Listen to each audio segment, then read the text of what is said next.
I already told this joke, but I'm telling it again. Paul Okay. Thurrott refused to take the midnight train back to Emmaus after Journey. He went and saw Journey folks in Midnight Train. And just Small town girl and whatnot. yeah, lonely world. It was the right decision. Was it? Yeah. Oh, good. Was it a good concert? Pictures looked good.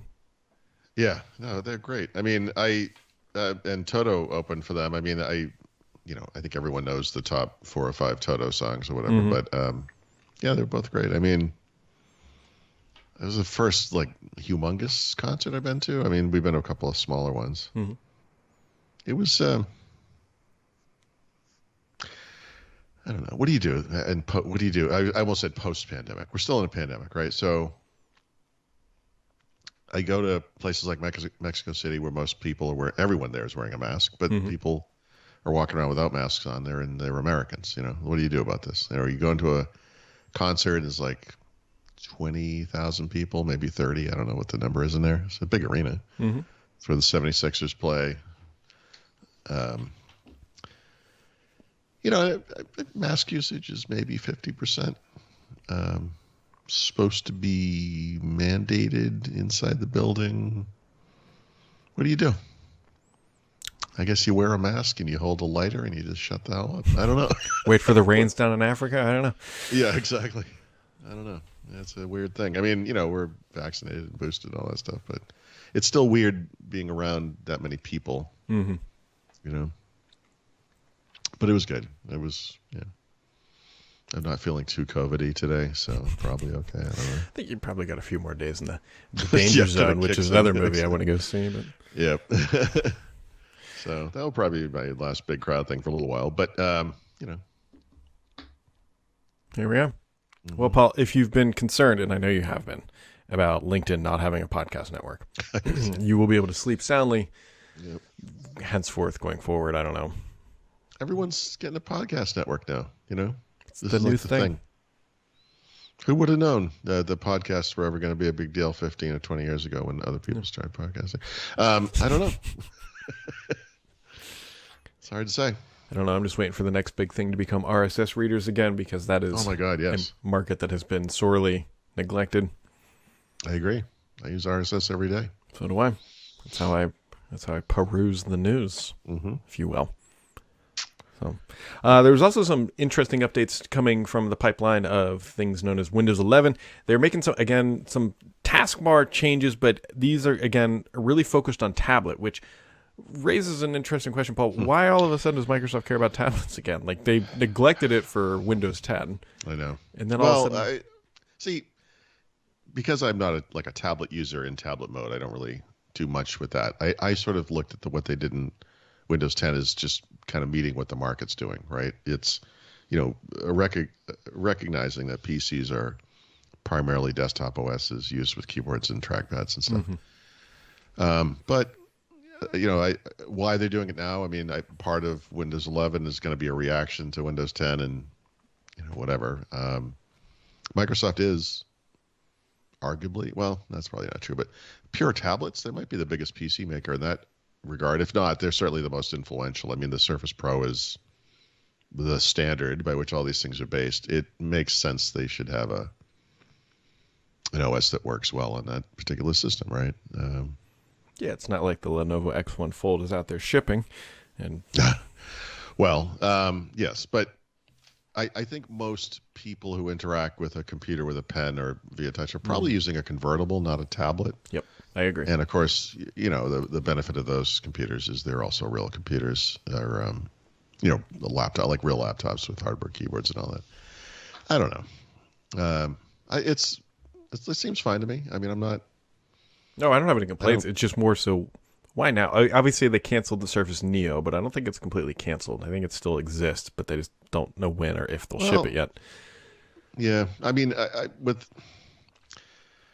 don't know. It's not a horrible experience if you're on a plane or a bus or whatever, and you don't have a lot of space, and you can not connect the keyboard or flip it over and use something like a Surface Pro and touch and blah blah blah. It's fine. Yeah, like I think there's a certain group of people who really love that stuff, and they miss Windows 8 still, which is amazing, and they want that back. And every time they hear anything about a new tablet mode, maybe they get a little excited. But I don't think we're going to see anything like that. I think we're just going to see these subtle revisions that kind of answer the key complaints. They're not going to go all the way back.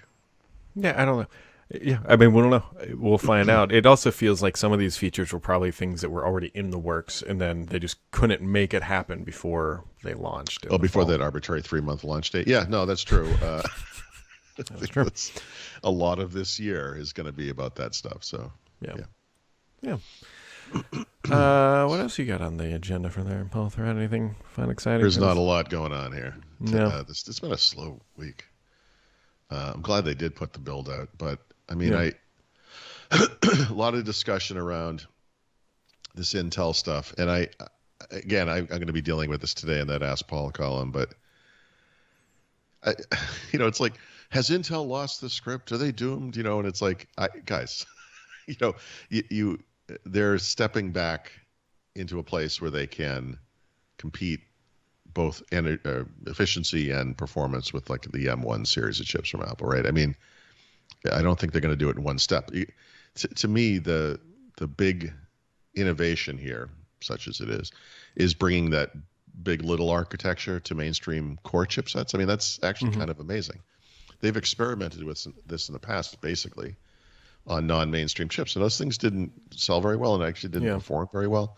I think that this is the response I always expected from Intel, that they would modify their core architecture, little c core, which is called core, to adapt to the way that ARM works, and that's what you're seeing here. I mean, so I think the first step is just that. If we take it at face value, a 70% performance improvement over what they were doing a year ago, that's an Apple number. That's a big number. So, we'll get there. It's not gonna happen overnight. So, and for whatever it's worth, the M1 kind of came and went, and they're adapting that chip as well. And Apple still has 8% of the PC market. So it's not like it's changed the world. It's awesome for Apple, and it's not like it's game over. Right. So whatever. I mean, I'm going through this history of Windows thing and blah blah blah blah blah. And one of those things that comes out of there is Microsoft in whatever year saw 3 primary threats, and one of them was people buying an iPhone and getting into the back. They were worried about that. That's 15, 17 years ago now.